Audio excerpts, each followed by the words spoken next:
الرحیم الحمد للہ رب العالمین بارئ الخلائق اجمعین والصلاة والسلام والتحیۃ والاکرام علی اشرف الانبیاء والمرسلین سیدنا و نبینا ابی القاسم المصطفیٰ محمد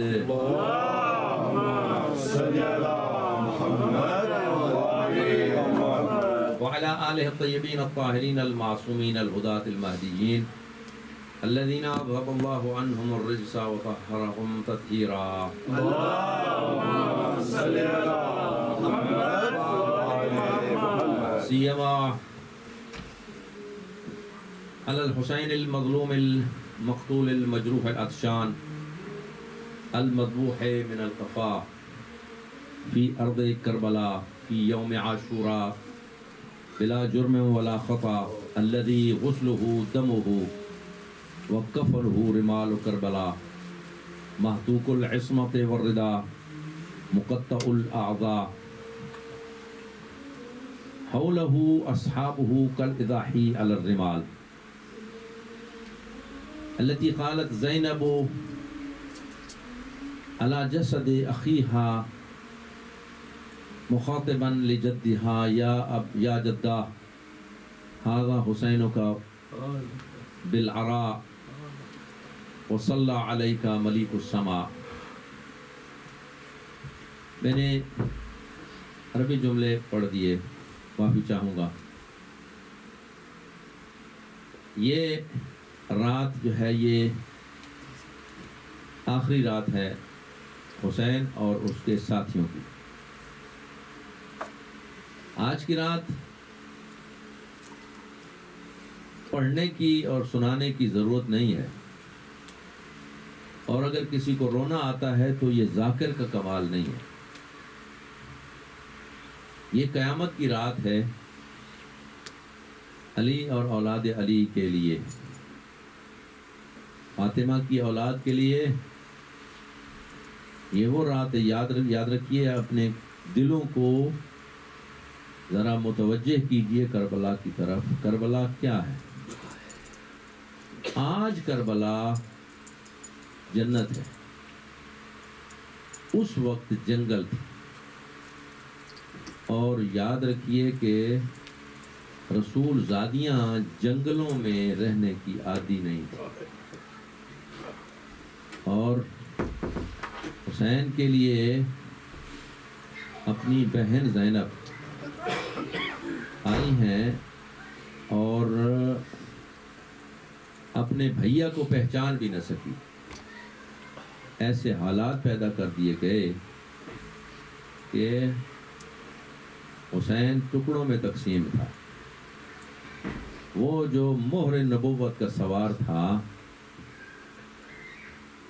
یہی وجہ کہ بی بی ثانیہ زہرا اور کچھ نہ کر سکی، منہ پھر گیا مدینہ کی طرف اور نانا سے خطاب کر کے کہتی ہیں یا جدہ، اے نانا، صلی علیک ملیک السماء، آپ کا جنازہ آسمان کے ملائکہ نے پڑھا.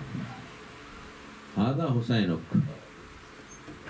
یاد رہے کہ حسین کی ولادت سے لے کر آقا کی وفات تک کبھی ایسا وقت نہیں آیا کہ اللہ کے رسول نے حسین کو مس کیا ہو. ہمیشہ گود کی زینت رہا، مہر کی زینت رہا. اور اسی حسین کے بارے میں ثانیہ زہرا کہتی ہیں ھذا حسینک، نانا یہ تیرا حسین ہے، بالعراء، جنگل میں بلا غسل و کفن پڑا. میرے استاد پڑھا کرتے تھے کہ جب شمر نے اپنے نجس لاشوں کو دفن کر لیا. آج کل ہمارے اہل سنت بھائی بھی الحمدللہ بولنے لگ گئے ہیں کہ مسلمانوں کو کیسے ڈائیورٹ کیا گیا ان کی توجہ کو، کہ ان کو ایک بتی کے پیچھے لگا دیا جائے تاکہ نواز رسول کے غم سے دور رہیں. کہ جی جا کے قبروں میں قبریں بناؤ اور قبرستانوں کی تعمیر کرو اور فلاں کرو. کبھی اس غریب مسلمان نے سوچا بھی نہیں. قبریں بنی تو صحیح، عاشور کے دن قبریں بنی ہیں، پر کن کی؟ اولاد رسول کی کوئی قبر نہیں بنی. یزیدی فوج کے جو ہلاک ہوئے تھے ان کی قبریں بنی ہیں، اور ان کی اگر کوئی سنت انجام دیتا تو 14 صدیاں اسے پیچھے دھکیل دیا گیا، اسے حسین کے قریب نہیں آنے دیا گیا. مگر حسین ایک ایسا معجزہ کہ بے شک 14 صدیاں گزر گئیں پر وہ سر چڑھ کے بولنے لگا. سبحان اللہ. اور جتنا دنیا نے دبایا، دنیا نے کوشش کی کہ حسین سے دور رکھا جائے، ڈرا کے، لالچ دے کے، پابندیاں لگا کے، حتیٰ جسم کے ٹکڑے کر کے، کاٹ کے، جائیدادیں ضبط کر کے، لوگوں کی اولادیں ذبح کر کے. مگر حسین کیا معجزہ ہے. بے شک. ایک ایرانی شاعر نے کہا ان حسین کیست کہ ہم عالم دیوانہ اوست. سبحان اللہ. سبحان اللہ. یہ حسین کون ہے کہ ساری کائنات، سارا عالم اس کا دیوانہ ہے، بے شک. مجنون ہے. اور جہاں بھی دیکھو بڑے بڑے جن کو دنیا سمجھتی ہے بڑے، وہ حسین کے سامنے بڑے چھوٹے نظر آتے ہیں. بے شک. بے شک. اور جنہوں نے حسین کے سامنے اپنا چھوٹے پن کا اظہار کیا، حسین نے انہیں سٹار بنا دیا، بڑا بنا دیا. سبحان اللہ. سبحان اللہ. حسینیت زندہ باد. حسینیت زندہ باد. حسینیت زندہ باد. یزیدیت مردہ باد. یزیدیت مردہ باد. نعرہ حیدری، نعرہ صلوات. شہزادے نے کیا اپنے نانا سے خطاب کر کے کہا کہ ہاذا حسینک، نانا یہ تیرا حسین ہے. یاد ہے نا عید کے دن یہ آپ کے مہر نبوت پہ سوار رہتا تھا. یاد ہے نا نانا اگر آپ کی پشت پہ سوار ہو جاتا تھا تو نماز لمبی ہو جاتی تھی، سجدہ طولانی ہو جاتا تھا. آ کے دیکھ گرم ریت پر تیرا نواسہ ٹکڑوں میں تقسیم ہے.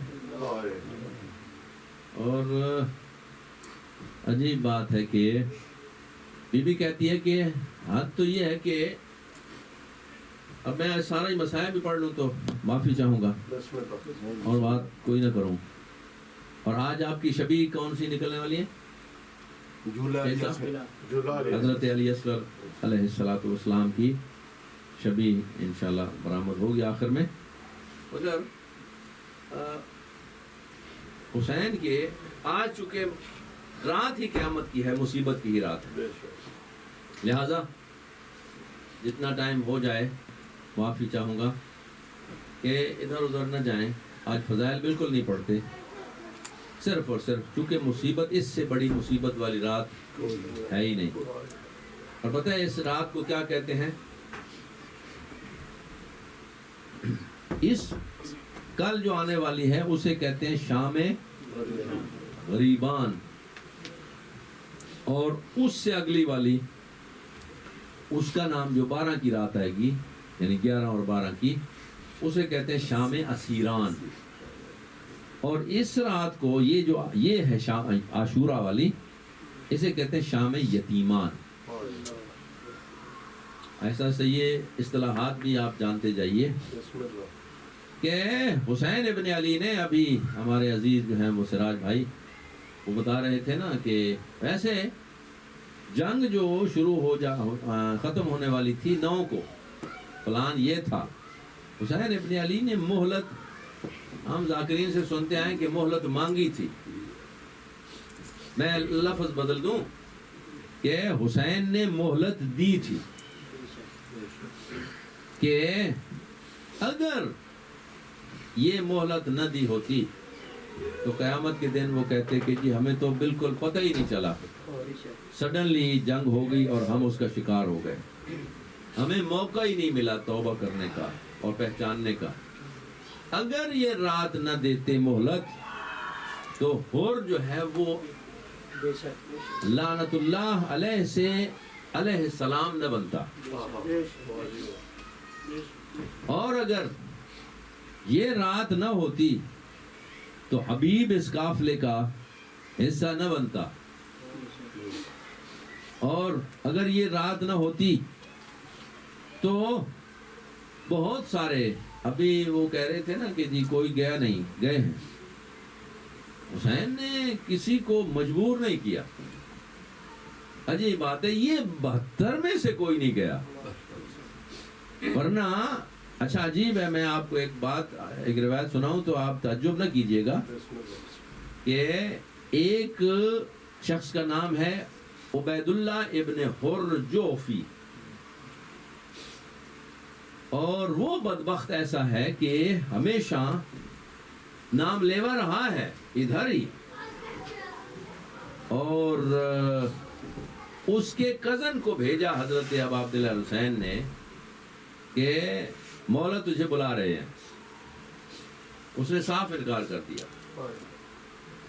عجیب ہے، حسین کوئی چیز ادھوری نہیں چھوڑتا، نہ کسی کی ایکسکیوز، نہ کسی کو موقع کہ جی میں کل صفائی دے دوں قیامت کے دن، سوال ہی نہیں، ہر چیز واضح کلیئر۔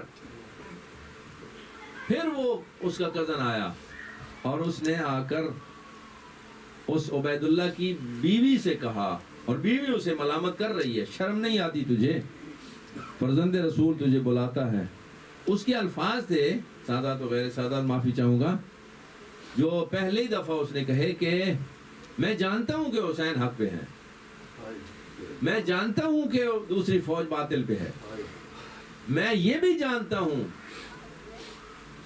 کہ حسین جنت کا سردار ہے، یہ معلوم ہے یہ بات، پر میں کیا کروں، میں جینا چاہتا ہوں، مرنا نہیں چاہتا۔ اور آج آخری جملے اس نے کہا کہ اب اس کے بعد میرے پاس نہ آنا، حسین سے کہنا کہ نہ وہ مجھے ملے اور نہ میں اس سے ملنا چاہتا ہوں۔ کیا قربان جاؤں اب عبداللہ حسین نے پھر بھی وہ کہ کہیں ایکسکیوز نہ رہ جائے، پھر بھیجا کہ جی مولا خود تجھے بلانے کے لیے آ رہے ہیں، دعوت دینے کے لیے آ رہے ہیں۔ اللہ اکبر، اور مولا آئے ہیں گھوڑے پہ سوار ہو کے، اور اس کے بچوں کے سر پہ ہاتھ پھیرا ہے، اور پیار کرنے کے بعد اس کے خیمے میں داخل ہوئے ہیں، اور اس کے سارے رشتہ داروں نے بھی کہا کہ اب تو تیرے پاس کوئی ایکسکیوز نہیں رہ گئی نا، لیکن مظلوم سے وہ کہنے لگا کہ جو بھی ہو جائے، میں بیوی بچوں اور گھر کی ذمہ داری کو اس سے زیادہ سمجھتا ہوں، ان سے پیار ہے مجھے، میں نہیں مرنا چاہتا، اس لیے کہ حسین کسی کو دھوکے میں رکھنا ہی نہیں چاہتے۔ جو بھی آیا، ایک جملہ فرمایا حضرت نے کہ من لحقا استشہدا، جو بھی میرے ساتھ ملے گا وہ شہید ہو جائے گا، یہ میں آپ کو پکی بات بتا دوں، بچنے والا کوئی نہیں ہے، اور جو مجھ سے دور جائے گا وہ اپنے خیال باطل میں بچ جائے گا، پر وہ بچے گا نہیں، اور وہ فتح نصرت سے بھی دور رہے گا۔ جو جا رہے تھے ان سے بھی کہا کہ جاؤ، لیکن اتنا ایسا کرنا کہ اتنا دور چلے جانا کہ میری آواز کل حل من ناصر ینصرنا کی جب میں آواز لگاؤں تو تمہارے کانوں سے نہ ٹکرائے۔ یہی الفاظ عبید اللہ ابن حرجوفی سے بھی کہے کہ کوئی بات نہیں، آپ نہیں آنا چاہتے، لیکن ایسا کرو کہ اتنا دور چلے جاؤ یہاں سے کہ کل میری آواز تمہارے کانوں سے نہ ٹکرائے۔ عجیب بات ہے، حسین نے تو کہہ دیا.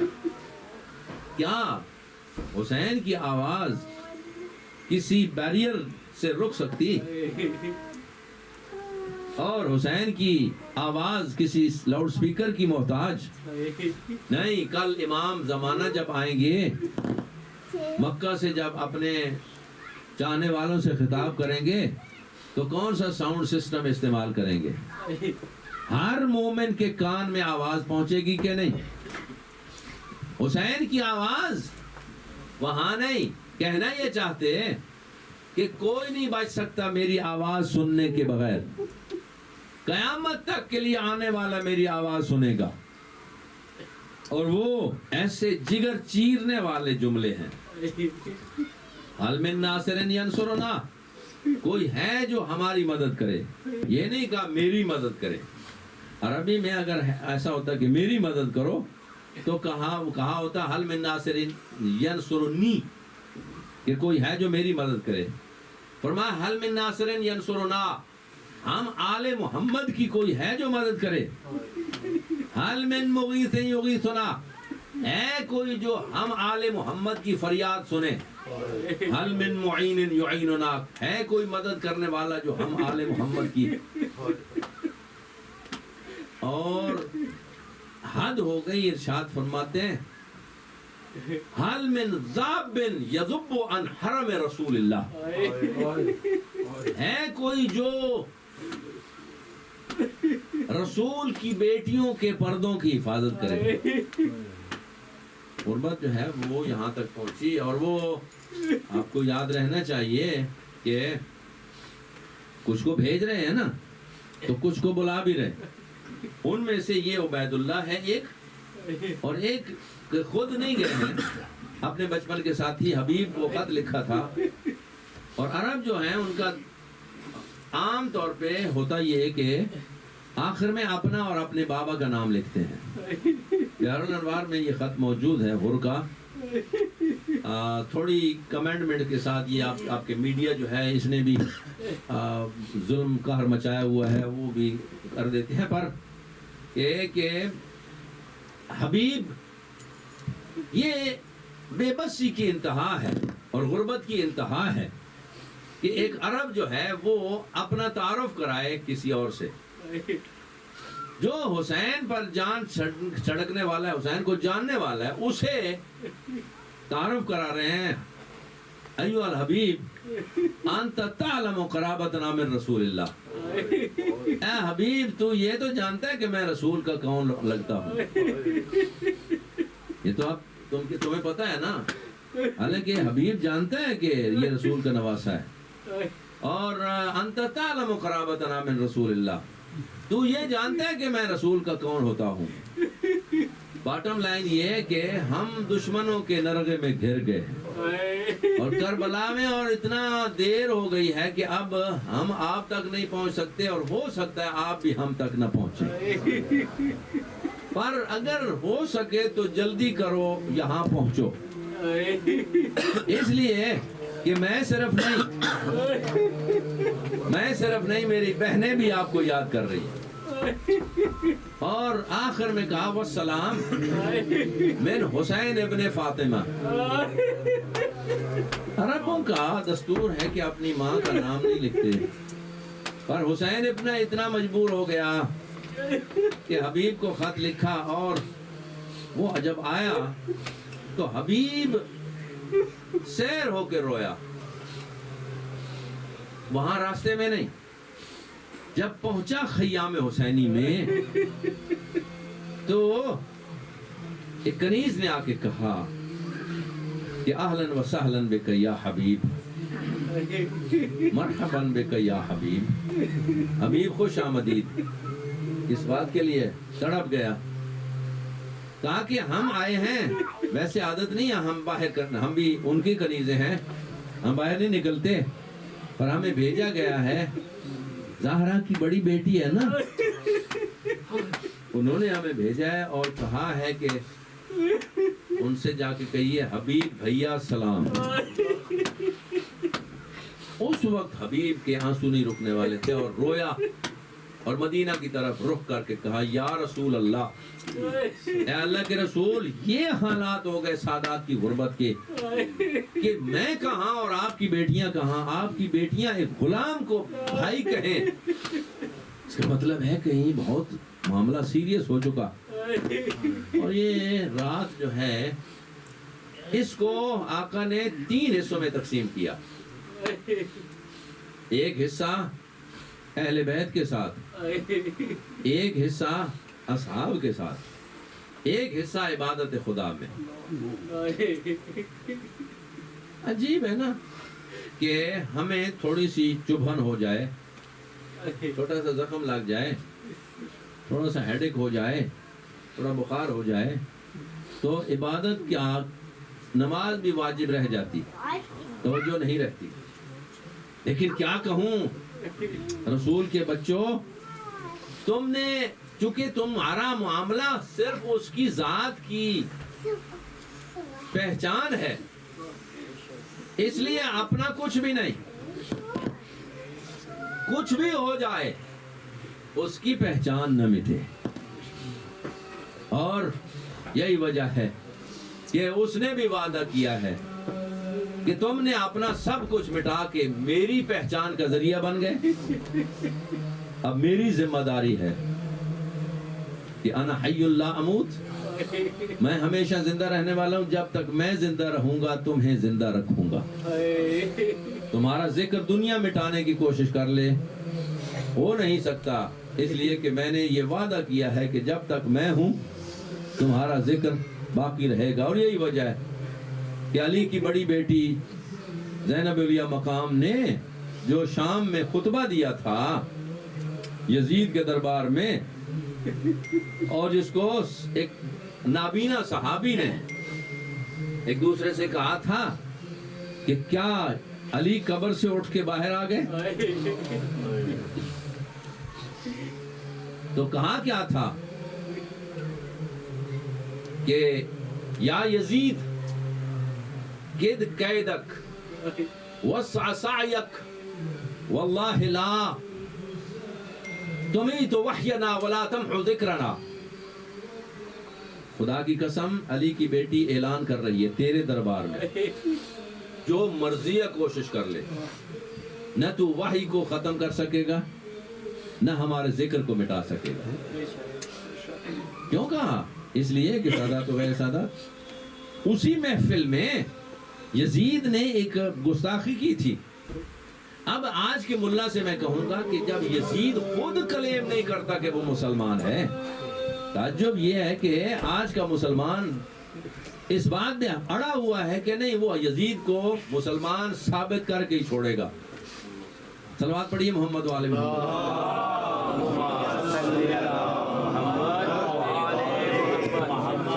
بھیا ذرا جلدی بیٹھیے اور یہاں آگے آ جائیے۔ یہی کہتا تھا میں نے کہ یہ اس کو خراب کریں گے۔ میں آپ کی منت کر رہا ہوں کتنے دنوں سے، پلیز یا راستہ چھوڑ کے یا آگے آ جایا کریے۔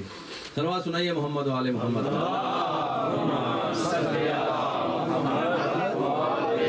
اور جو نیا آتا ہے اسے نہیں پتا کہ کیا ہو رہا ہے اور کیا نہیں، میں نے مجھے کیا کرنا ہے، وہ اپنی محبت لے کے آتا ہے۔ خدا آپ کی یہ عبادت میں شمار کرے آپ کا آنا جانا۔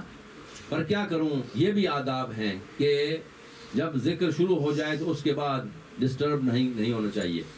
تو حضرت ثانیہ زہرا ارشاد فرماتی ہیں کہ تم نہیں کر سکتے۔ وجہ کیا ہے کہ یزید نے وہاں ایک اعلان کیا تھا اور خوش ہوا جب سر حسین سامنے آیا تو کہا یا لیت اشیاخی ببدر و احد،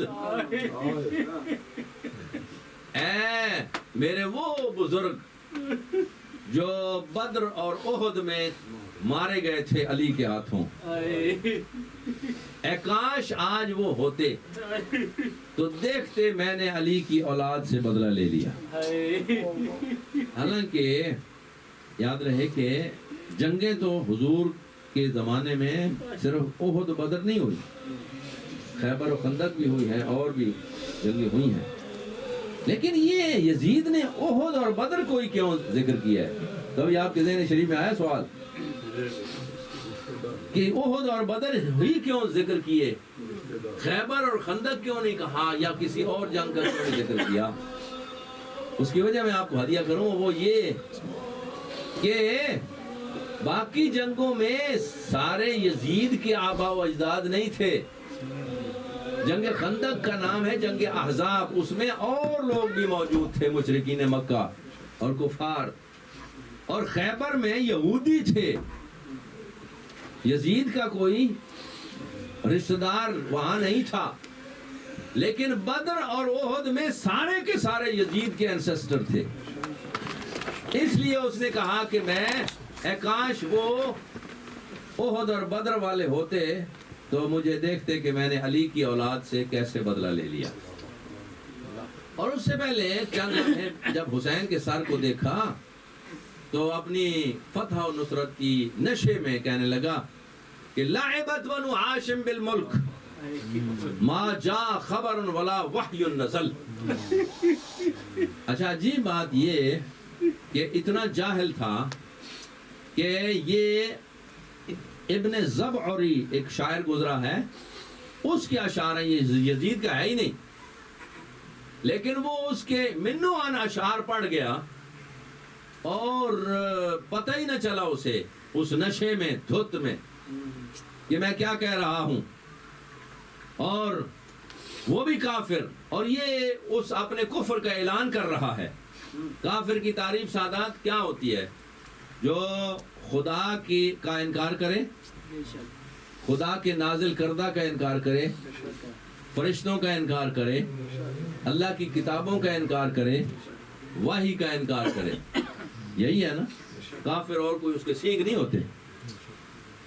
تو اس نے کہا ما جاء خبر، کوئی وحی نہیں آئی، کوئی قرآن نہیں آیا، کوئی اور کتاب نہیں آئی، ولا وحی نزل، کوئی وحی نہیں ہے.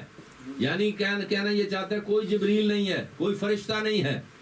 اور اللہ ارشاد فرماتا ہے مومن مسلمان ہوتا کون ہے؟ الذین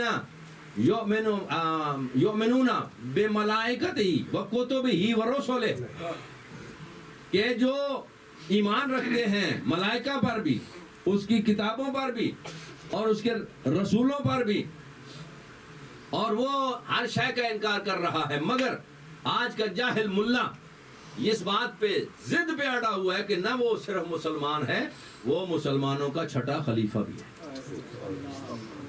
اور اس پہ مارنے ورنے پہ تلا ہوا ہے. اور دیکھیے صدیوں سے کتنے خون ہو چکے ہیں، سارے اس کے ذمے ہوں گے انشاءاللہ.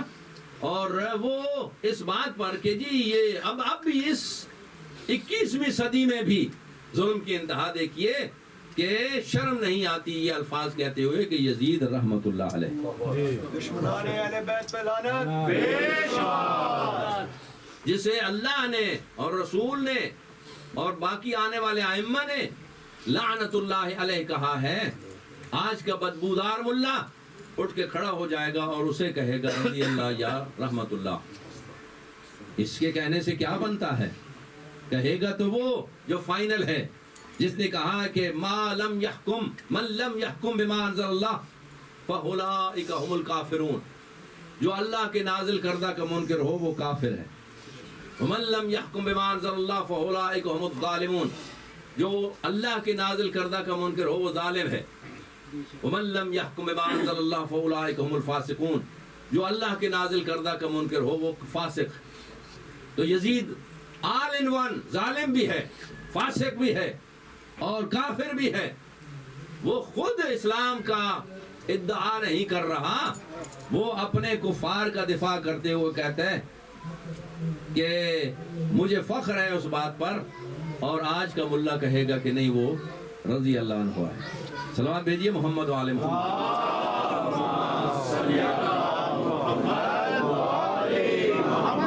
اچھا اس رات کو یہ عاشور کی شب آل محمد کے لیے، علی اور اولاد علی کے لیے بہت زیادہ سخت رات تھی، اور اسے کہا جاتا ہے قیامت کی رات. اس سے بڑی قیامت کیا آئے گی کہ رسول کے بچوں کے چھوٹے چھوٹے بچے پیاس سے بلک رہے ہوں اور التش التش کی آوازیں آ رہی ہوں، اور اللہ کے اس نمائندے اچھا یہ ہے کہ اگر اسماعیل ایڑیاں رگڑے مکہ کی سرزمین پر تو زمزم جاری ہوتا، اور جس مذہب کا بھی مکتب کا بھی ملا ہو وہاں جا کر اسے تبرک کے لحاظ سے وہاں کا وہ جو ہے بدو وہ اس سے غسل کرتا ہے اور نہاتا دھوتا ہے، کپڑے دھوتا ہے، اور دنیا کا یہ مسلمان اسے تبرک کے لیے شیشیوں میں باٹلوں میں بھر کے دنیا کے ہر حصے میں لے کے جاتا ہے۔ پوچھا جائے آپ کے علاقے میں پانی نہیں ہے تو کہے گا نہیں پانی تو ہے، میٹھا نہیں ہے، نہیں اس سے بھی میٹھا ہے۔ تو پھر وجہ کیا ہے، کیوں وہاں سے لا رہے ہو؟ کہے گا کہ یہ تبرک والا پانی ہے۔ کیسے تبرک ہو گیا؟ ایک نبی زادے نے ایڑیاں رگڑی تھیں، اس کی وجہ سے یہ پانی نکلا زمین سے، اس لیے متبرک ہو گیا۔ شرم نہیں آتی بدعت کہنے والے؟ ایک نہیں بہت سارے نبی زادے، اور حسین جیسا کوئی اور نبی زادہ ہے ہی کوئی نہیں، جن کے 72 کے خون مل گئے جس خاک میں، جس کو اللہ نے خاک شفا بنا دیا، اسے کہنے کے شرم نہیں آتی؟ وہ متبرک بھی نہیں ہوئی بلکہ بدعت بن گئی۔ اس کے ذہن کی سمجھ نہیں آتی۔ however اس رات کو زہرا کے بیٹے نے 3 حصوں میں تقسیم کیا۔ ایک حصہ صحابہ کے ساتھ گزارا 1/3، اور وہ ایسا ہوا، اور اس کے بعد ایک حصہ جو ہے وہ عبادت خدا میں جیسا لکھا گیا، اور ایک حصہ اپنی بہنوں کے ساتھ۔ اور حضرت نے جو حصہ اہل بیت کے ساتھ گزارا وہ چیکنگ بھی کی، ہر خیمے کے باہر کان لگا کے سنا۔ وہ پیاسے، اپنی مائیں ان کو سمجھا رہی ہیں۔ اچھا وجہ یہ کہ آج کی شب جس کا شوہر ہے وہ شوہردار موجود ہے، اور کچھ مستور ہیں جن کے بیٹے موجود ہیں، کچھ کے ہیں سب کے رشتہ دار موجود ہیں۔ کل آنے والا دن ہوگا جس کے بیٹے تھے وہ بیٹے نہیں رہیں گے، جس کے بھائی ہیں وہ بھائی نہیں رہیں گے، جس کے سرتاج ہیں وہ شوہر نہیں رہیں گے، کوئی بھی نہیں رہے گا، اس لیے کہ امام نے کہہ دیا کہ جو میرے ساتھ ہوگا وہ بچے گا نہیں۔ اسی لیے سب سے پوچھا، وہ جو آپ سراج بھائی کہہ رہے تھے نا کہ وہ لیمپ کو بند کر کے کہا کہ چلے جاؤ، ساتھ میں گارنٹی بھی دی، جاؤ حسین آپ کی جنت کا ضامن بھی ہے۔ اور ہم وہاں جا کے ایسا نہیں ہے کہ بدل جائیں گے، نو آپ کو معلوم ہے کہ میرے نانا نے آپ کو کہہ رکھا ہے کہ میں جنت کا سردار ہوں، جنت کا مالک اور سردار ہونے کے حوالے سے میں آپ کو گارنٹی کر رہا ہوں کہ آپ کو جنت سیکیور ملے گی، لیکن چلے جاؤ۔ لیکن پتہ ہے کیا کہا انہوں نے کہ یا ابن رسول اللہ، آپ کہہ رہے ہیں جائیے، آپ کا حکم، امام کا حکم مان کر ہم جواب تو نہیں دیں گے، انکار نہیں کریں گے، لیکن ہماری لاشیں ہی جائیں گی۔ اس وقت سے پہلے ہم اپنی تلواروں سے اپنی گردنیں کاٹ کر آپ کے قدموں میں رکھ کے جائیں گے۔ یہ نہیں ہو سکتا۔ جب سب کچھ چیک ہو گیا، پتہ ہے آپ میں معلوم نہیں کچھ سنا رہا ہے کہ نہیں، یہ جو گولڈ سمتھ ہوتے ہیں وہ کئی مراحل سے سونے کو گزار کر جب خالص ہو جاتا نا، اس کے بعد وہ کہتے ہیں یہ خالص ہے۔ حسین نے ساری چھلنیاں لگا کر سبحان اللہ وہ چیک کر کے جب بالکل 100% خالص رہ گئے نا، اس وقت کہا ما رأیت اوفا من اصحابی، خدا گواہ رہنا کہ میرے صحابہ سے زیادہ مخلص اور بہتر نہ میرے نانا کو ملے ہیں، نہ میرے بابا کو، اب یہی ہے نا، آپ دیکھیں کتنا میرے ساتھ زیادتی ہو رہی ہے. آگے جگہ خالی ہے اور وہ دروازہ کھول کے کھڑے ہو جائیں گے. خدا کا واسطہ یار مومن آگے آگے ہو جائے، آگے آگے ہو جائے. حیدری یا علی یا علی یا علی مدد حق حیدر. ارے سلوات اللہم صلی علی محمد وآل محمد. اب پتہ نہیں توہین سمجھتے ہیں آپ لوگ، معلوم نہیں، لیکن کیا کریں، آپ کا ہی مسئلہ ہے، میرا نہیں ہے. میں نے آپ کو اس کمرے میں نہیں بند کیا ہے. خدا کی قسم ہے، میں نے نہیں کچھ یہ کیا کام. یہ جگہ ہے ایسی تو آپ کو اجر کے لیے آئے ہیں نا، ثواب کے لیے آئے ہیں. تو ثواب کا مطلب ہے تھوڑا سکڑ جائیں گے تو آپ کا کوئی آپ کی توہین نہیں ہو جائے گی. ابھی یہاں بھی 2-3 بندے اور بیٹھ سکتے ہیں، لیکن شاید آپ کی عادت ایسی ہے. میں معافی چاہوں گا کسی کا دل دکھاؤں تو، لیکن کیا میرا جب دل دکھے گا تو آپ کو کوئی اثر نہیں ہوتا ہے؟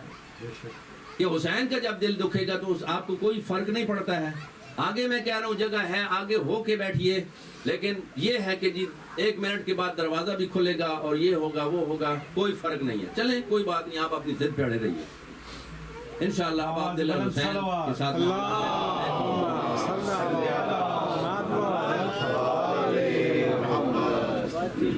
ایک رات ہی رہ گئی ہے، کوئی بات نہیں، ہم چلے جائیں گے.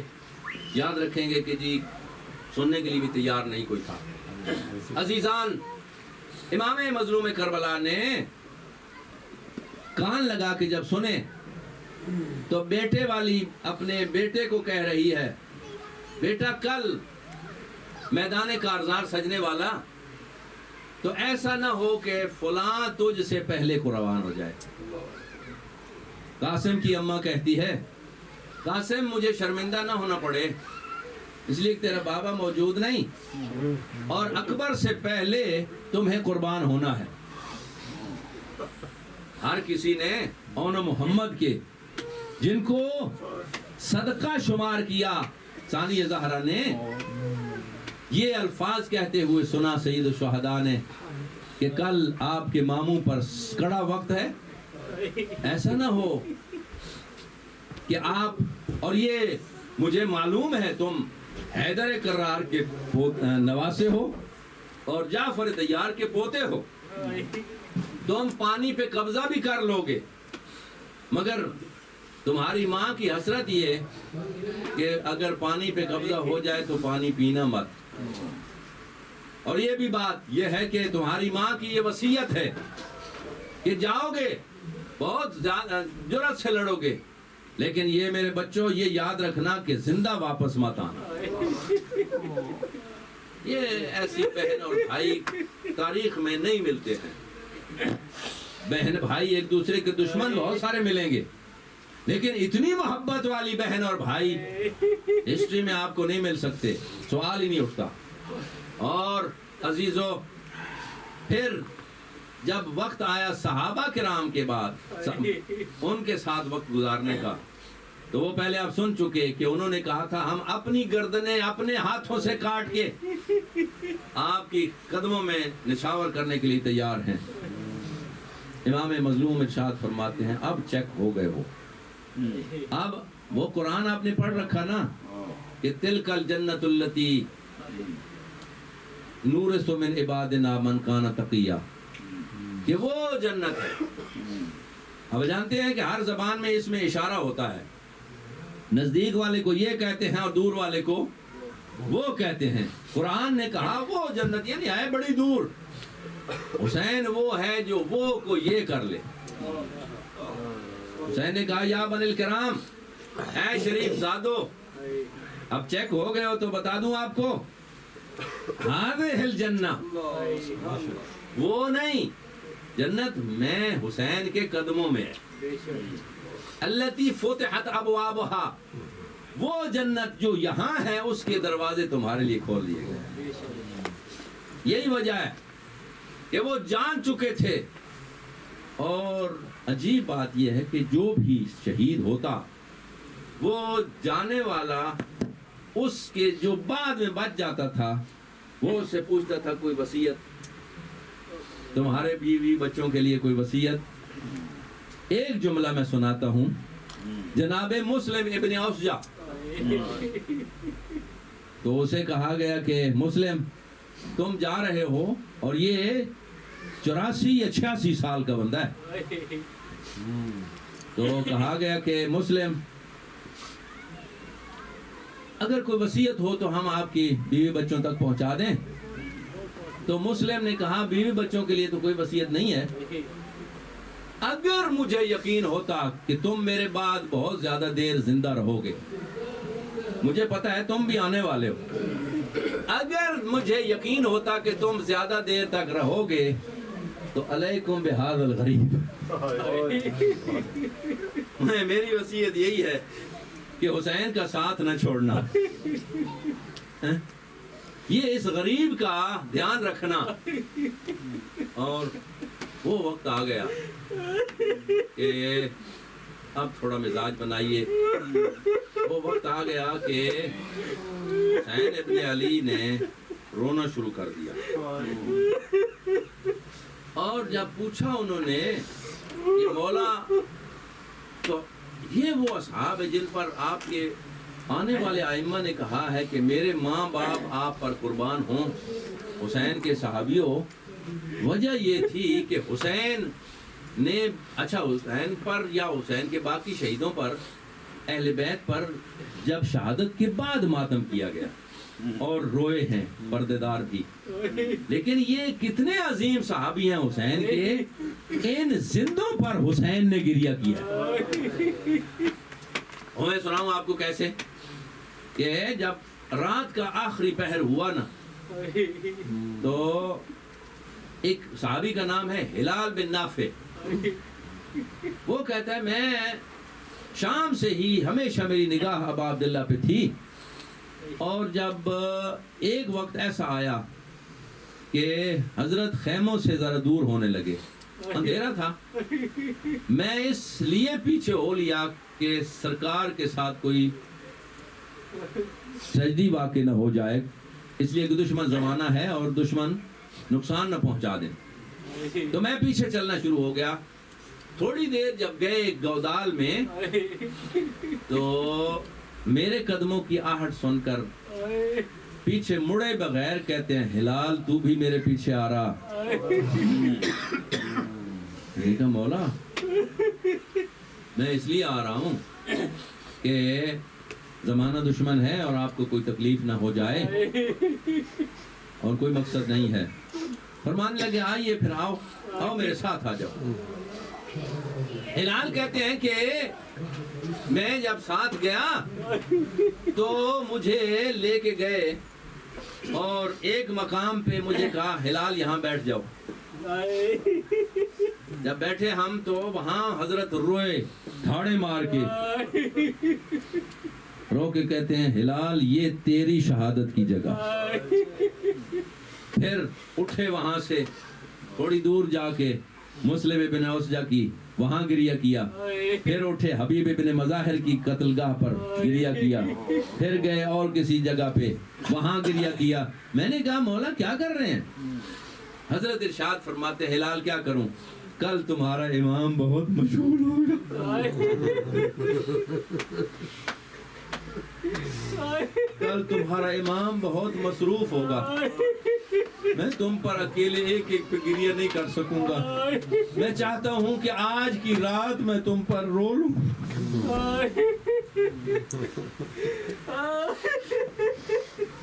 ایک وقت آیا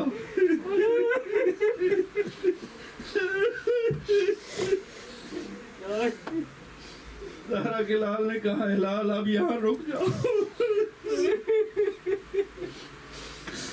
میرے پیچھے نہ آنا. کہتے میں وہاں رک گیا لیکن میرے کان ادھر تھے.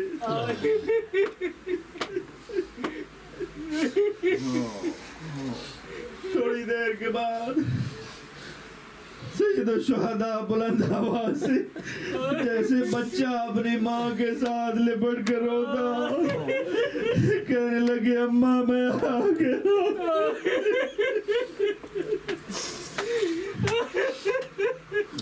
اماں میں آ گیا. ہلال کہتے میں پریشان ہو گیا. کافی دیر کے بعد جب آقا واپس آئے تو میں نے پوچھا مولا ناراض نہ ہونا، میں نے آپ کے جانے کے بعد سنا تھا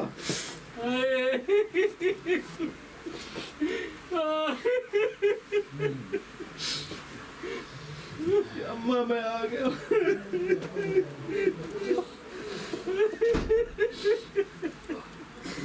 آقا نے کہا ہلال تو نے سچ سنا، یہ چکیاں پیسنے والی اماں آئی تھی.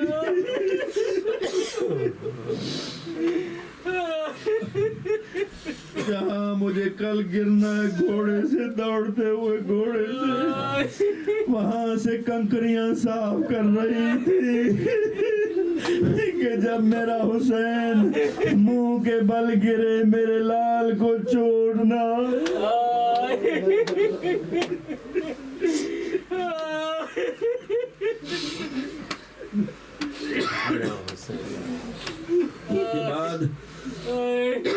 اس کے بعد یہ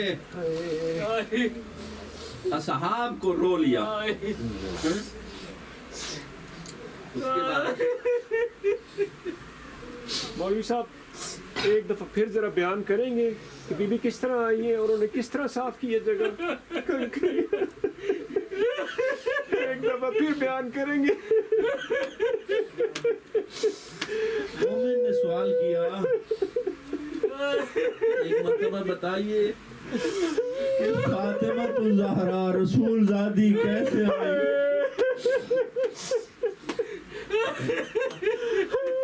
مومن جب کربلا میں 2 محرم کو حسین اور حسین کی بہنیں آئی نا تو زینب علیہ مقام نے تھوڑی دیر کے بعد حسین کو بلایا. حسین بھیا اندھیرا چھا گیا، ذرا قریب آؤ. حسین تیری بہن کا جگر مٹھی میں آ رہا. اور 2 باتیں زینب کا جگر چیر رہی. حسین جب بھی ہوا کا جھونکا آتا نا مجھے اس ہوا سے تیرے خون کی خوشبو آتی. اور ایک بات سمجھ نہیں آتی، پہلے بھی ایسا میں سن چکی اور ابھی میں نے سنا خیموں کے باہر کسی ضعیفہ کے رونے کی آواز آتی. کہا بہن اور کون ہو سکتی ہے سوائے ہماری اماں کے؟ جب سے تم نے مدینہ چھوڑا اماں ساتھ ساتھ آ رہی. اور جو آپ نے سوال کیا کہ کربلا کے شہید اعظم کی قتل گاہ کو صاف کرنے کے لیے غریب کی اماں آئی تھی، ہلال کے نافے کو چھوڑا اور کہا ہلال تم نہ آنا اس لیے کہ یہ ماں اور بیٹے کا معاملہ ہے.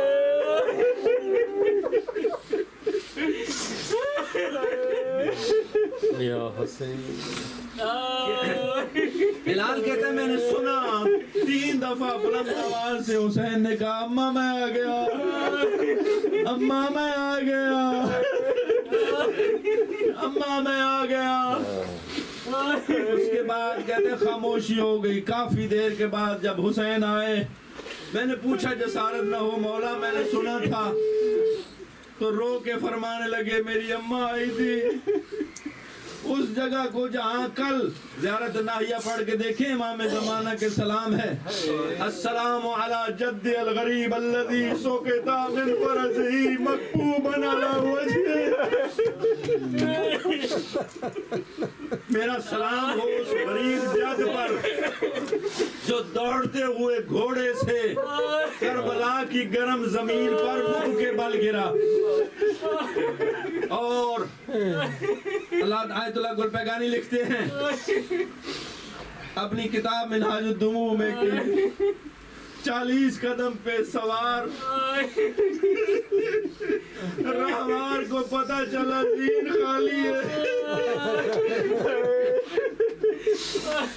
ہم اس گھوڑے کی پوجا نہیں کرتے، گھوڑے کی عبادت نہیں کرتے.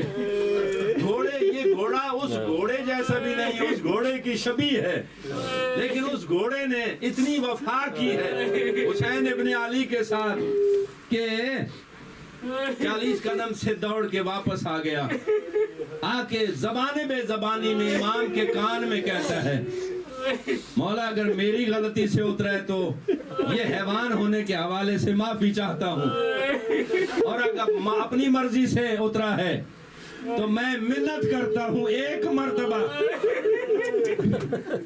میری پشت پہ آ جا. زہرا کی بیٹیاں خیموں کے دروازوں پہ منتظر ہیں. پھر چکر لگانا شروع کر دیے. پہلے اس کا نام ذوالجناح نہیں تھا, پہلے اس کا نام تھا مرتجز. ذوالجناح کب بنا؟ عصر عاشور کربلا, جب مہر نبوت کا سوار اتر گیا نا, تو اس کو بچانے کے لیے اس نے ایک مرتبہ طواف کرنا شروع کیا, چکر کیا, تو جو تیر لگتے تھے وہ حسین تک نہیں پہنچنے دیے, اپنے بدن میں لیے. جب ایک طرف فل ہو گیا تو پھر الٹا چکر لگانا شروع کر دیا. دور سے لگتا تھا کہ اس کے پر ہیں, اس لیے اسے کہا جاتا ہے ذوالجناح, یعنی 2 پروں والا گھوڑا. اور ہم اس کی تعظیم اس لیے کرتے ہیں کہ اس نے حد کر دی وفا کی, کہ آ کر کہتا ہے آپ اتنے مجبور ہیں کہ اٹھ نہیں سکتے نا, نہیں سوار ہو سکتے, پہلے گھٹنے ٹیکے, ابھی بھی مشکل ہے. پھر ایک سائیڈ لگائی, کہا تجھے اماں کی چادر کا واسطہ,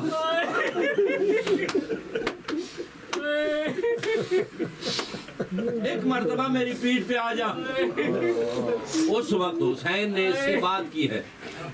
آپ نے سوال کیا تھا نا, آپ کی نظر کرتا ہوں, حسین نے اپنے گھوڑے سے بات کی ہے. گھوڑے تو اتنا کیوں ڈیسپریٹ ہے, کیوں اتنی میری منتیں کر رہا ہے؟ تو اس وقت اس نے جواب دیا تھا, آقا آپ کو یاد ہے آپ بچے تھے, تمہاری اماں چادر تطہیر میں ایک دن تھا, عید کا دن تھا, تمہیں میری پشت پہ سوار کیا تھا, اور تمہارے نانا بھی کھڑے تھے, تمہارے بابا بھی کھڑے تھے, تمہاری اماں اپنی چادر میں مجھے جو کھلا رہی تھی اور میرے کان میں کہتی جاتی تھی, مرتجز ایک دن آئے گا میرا مظلوم, میں بھی نہیں ہوگی, کوئی بھی نہیں ہوگا, میرے مظلوم کی مدد کرنا. ایک مرتبہ اگر تشریف لاتے میری پشت پہ, جنگل میں فاطمہ کی صدا گونجتی رہی, اے نہر القبا میرا بچہ ہے بے گناہ, اے نہر القبا میرا بچہ ہے بے گناہ, اے ذوالفقار تجھ سے میں لوں گی حسین کو. اس موقع کا ایک اور شعر ہے, یہی منظر ہے مولوی صاحب, یہی منظر ہے. انج راہوار تو لے نہیں سنگیا, انج راہوار تو لے نہیں سنگیا, جویں لان دینے عام سوارے. انج راہوار تو لے نہیں سنگیا, جویں لان دینے عام سوارے. میرا آقا ڈھے پیا, میرا آقا ڈھے پیا مٹی تے, گئیاں زلفاں بھریاں نال مٹی نال, اتے خون دے نال رخسارے. بس 2 گھڑیاں اٹھ نہیں سنگیا, آ زخماں تو انج لاچارے. مومنوں کے دل کی آواز ہے, ہر مومن چاہتا ہے اپنے امام کو نذرانہ عقیدت میں, جس زبان میں ہو, جس انداز سے ہو, اور یقین مانیے آپ کا امام سن رہا ہے, اور آپ کا امام, آپ ایک مرتبہ سلام کرتے ہیں نا, فقہی حوالے سے سلام کرنا مستحب ہے, اور جب آپ سلام کرتے ہیں تو سلام کا جواب دینا واجب ہو جاتا ہے. کیا جانتے ہیں کہ حسین واجب کو مس کرے گا؟ ہو نہیں سکتا. جب آپ سلام کرتے ہیں تو حسین وعلیکم السلام آپ کو کرتا ہے. تو کتنے لکی ہیں آپ کہ آپ کو 14 کے سلام کے جواب آتے ہیں. اور جب علی اصغر کو آپ سلام بھیجتے ہیں، آج کی شبیہ والا وہ ہے نا، وہ رباب کا چوٹیوں والا. میری مائیں بہنیں پردے میں ہوں گی جن کے چھوٹے چھوٹے 6 مہینے کے بچے بھی ہو سکتے ہیں.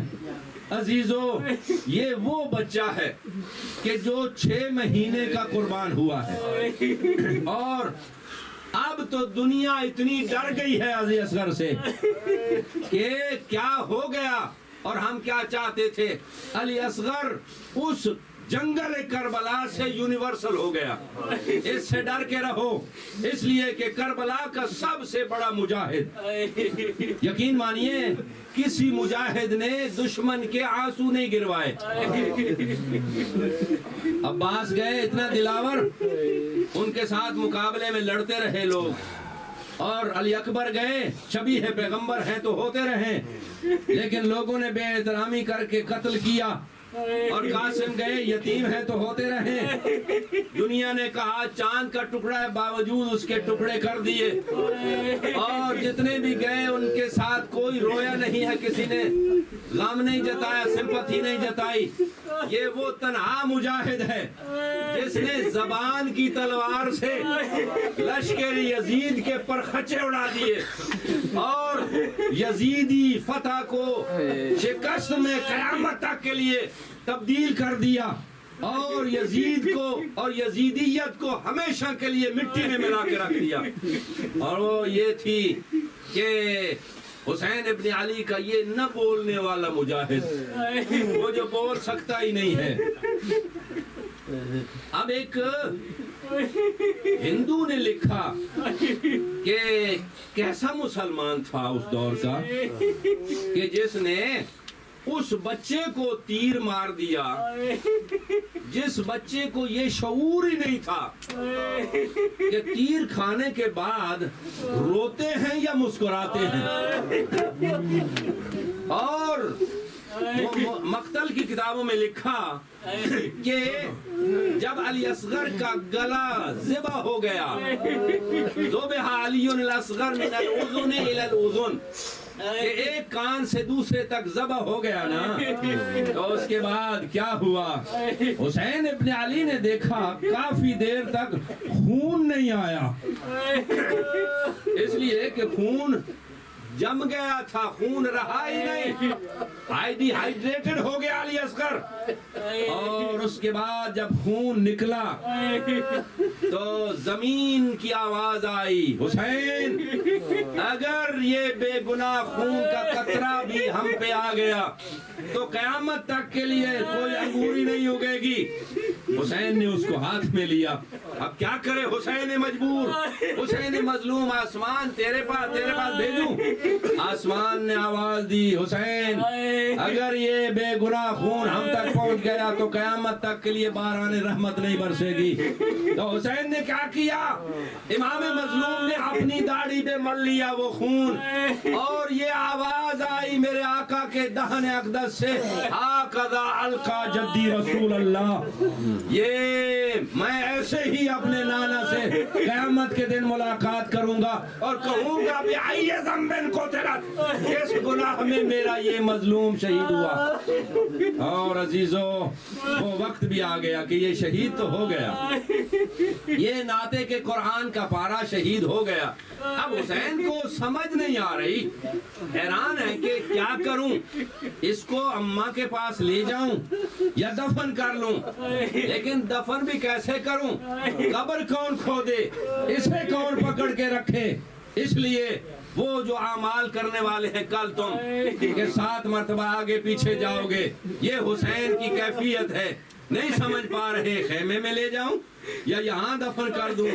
باقی جب گھوڑے دوڑیں گے، باقی لاشیں پامال ہو جائیں گی. یہ بہت نازک ہے، اور اس کی دلیل یہی ہے کہ جب زین العابدین نے 12 محرم الحرام کو جب سارے لاشیں دفن کیے تو نظر یمیناً و شمالا، حسین کے کٹے ہوئے گلے سے آواز آئی ماذا تنظر یا بنائی, کیا دیکھ رہے ہو؟ تو کہنے لگے بابا مجھے لا ارا اخی علی اصغر, میں اپنے بھیا علی اصغر کو نہیں دیکھ رہا, اس کی لاش کہاں دفن کروں؟ تو حسین کے کٹے ہوئے گلے سے آواز آئی انظر الی صدری, میرے سینے میں دیکھو. دیکھا تو ایک گوشت کا چھوٹا سا ٹکڑا پھنسا ہوا ہے. تو کہنے لگے بابا یہ تو گوشت کا ٹکڑا ہے. کہا یہی تیرا بھیا علی اصغر ہے. اس لیے جب گھوڑے دوڑے تھے تو اور کوئی تو چارہ نہیں تھا, میں نے اسے اپنی باہوں میں لیا, باقی تو اصغر خاک شفا بن گیا. یہی ٹکڑا ہے جو بچ گیا ہے. اور یہی وجہ ہے کہ حضرت علی اصغر اپنے بابا کی اس زری میں 6 گوشہ زری جو ہے, باقی سارے اماموں کی زریحیں جو ہیں وہ 4 گوشہ ہیں. حسین ابن علی کی ایک واحد زری ہے جس کے 6 کونے ہیں, اس میں ہی علی اصغر دفن ہے اور علی اکبر بھی اسی میں دفن ہے. باقی 70 شہداء جو ہیں وہ گنج شہیدان میں دفن ہیں. عزیزو, جناب علی اصغر کی شہادت کے بعد جب لائے بھی ہیں نا, میں آپ کا زیادہ وقت نہ لوں, 1 گھنٹہ ہو گیا صرف مصیبت پڑھتے ہوئے. اب معلوم نہیں آئندہ سال کوئی ہم میں سے ہو یا نہ ہو. مولوی صاحب آپ کو تو 1 گھنٹہ پڑھتے ہوئے ہو گیا, جن پہ بیتی ہے ذرا ان کا تو بتائیں نا, ذرا ان کی تو بتائیں نا. عزیزو, جناب رباب سے ایک سوال ہوا تھا کہ بی بی سب سے زیادہ تکلیف آپ کو کہاں؟ وہ میں نے چھوڑ دیا کہ حضرت حسین ابن علی نے کہا رباب تیرا بڑا احسان ہے میرے نانا کے دین پہ, ایک اور چھوٹا سا احسان یہ کر دے کہ اسے پکڑ کے رکھ, میں ذوالفقار علی سے قبر کھود. وہ قبر کھود کے رکھا. یہ روایت میں نے دیکھ رکھی ہے کہ پاؤں کی طرف سے ریت ڈالنا شروع کی, مٹی ڈالتے ڈالتے جب قریب آئے نا منہ کے تو حسین ابن علی اٹھ کھڑے ہوئے اور پیٹھ پھیر کے کہتے ہیں رباب تو جانتے تیرا بیٹا جانے. رباب نے وہ گرم ریت منہ پہ ڈالی اور مدینہ کی طرف رخ کر کے کہا, آنسو روک کے کہا نانا اب تو راضی ہے نا, تیرا دین بچ گیا. اب اس کے بعد حضرت رباب سے سوال ہوتا تھا کہ رباب یہ بتاؤ کہ تمہیں کہاں سب سے زیادہ تکلیف ہوئی؟ بس یہ جملہ اور التماس دعا, کون سی جگہ آپ کو سب سے زیادہ دکھ لگا؟ تو رو کے ارشاد فرمایا مجھے علی اصغر کے قتل ہونے اور قبر سے نکال کر اس کا سر کاٹنے کا کوئی ارمان نہیں. دکھ مجھے اس وقت لگتا تھا کہ چھوٹا سا سر نو کے نیزہ پہ بھی تھا اور میرے محمل کے قریب لے کے آ کے شمر دل جوشن میری طرف مخاطب ہو کے کہتا تھا زہرا کی بہو میں نے کیسے تیری گود اچھائی.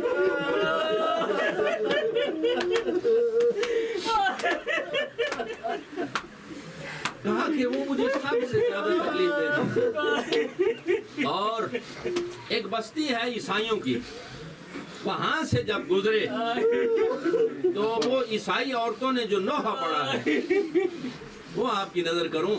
انہوں نے کہا یا ہلالن لمستتم کمالا وصرت غروبا, اے پہلی کے چاند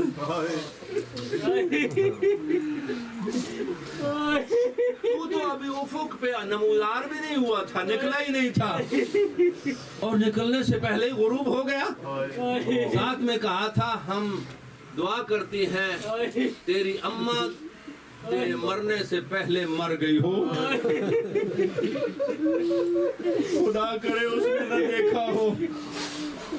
محمل سے آواز آئی اے بیویو یہ دعا نہ کرنا, اس لیے کہ اس مظلوم کی ماں میں ابھی تک زندہ ہوں. لیکن حسین سے وعدہ کیا کہ اے سرتاج ہم جا رہے ہیں لیکن ہم نہ ٹھنڈا پانی پئیں گے اور نہ چھاؤں پہ بیٹھیں گے. اور یہ ساری زندگی یہ وطیرہ رکھا. اللہ نے رباب کی دعا سن لی. زندان بھی ایسا ملا جس کا چھت نہیں تھا. واپس آئی, گرم پانی, دھوپ میں بیٹھنا. کربلا میں جب واپس آئے نا تو ساری بیویاں جا رہی ہیں, یہ اپنے شوہر کی قبر سے لپٹی ہوئی ہیں. جناب زینب علیہ مقام کہتی ہیں بھابھی نہیں چلو گی. کہا آپ ساری بیویاں جو جا رہی ہیں سب کے رشتہ دار وہاں موجود ہیں. اب زہرا کی بیٹی یہ بتاؤ ہم جائیں بھی تو کیسے جائیں؟ ہمارا کہاں کون رہا ہے؟ شوہر وہاں یہاں سو گیا, بیٹا تھا یہاں سو گیا, بیٹی تھی شام میں چھوڑ کے آ گئی ہوں, میں مدینہ جا کے کیا کروں گی؟ لیکن امام زین العابدین نے حکم دیا اماں چلو. امام کا حکم مان کے چلی گئی اور کافی وقت مدینہ میں بھی اصغر کی اماں دھوپ میں ہی بیٹھا کرتی تھی. ایک وہ وقت آ گیا کہ جناب زینب علیہ مقام کہتی ہیں کہ اے بھابھی اٹھو یہاں سے, اور امام زین العابدین سے کہلوایا. عزیزو یہ روایت کہتی ہے کہ جب امام زین العابدین نے کہا اماں وہاں سے اٹھو تو منہ پھر گیا آسمان کی طرف. کہا مالک میں نے وعدہ کیا تھا امام سے, ادھر حکم امام ہے, تیری یہ کنیز دو اماموں کے حکم میں پھنسی ہوئی ہے. میں نے شوہر امام سے وعدہ کیا تھا چھاؤں میں نہیں بیٹھوں گی, امام زمانہ کا حکم ہے چھاؤں میں بیٹھوں, میری مشکل آسان کر دے. جب ہی پھوپھی اور بھتیجے نے علی اصغر کی اماں کو سہارا دے کر اٹھانا چاہا, نبض پہ ہاتھ رکھا, انا للہ و انا الیہ راجعون, ماتم حسین, ماتم حسین.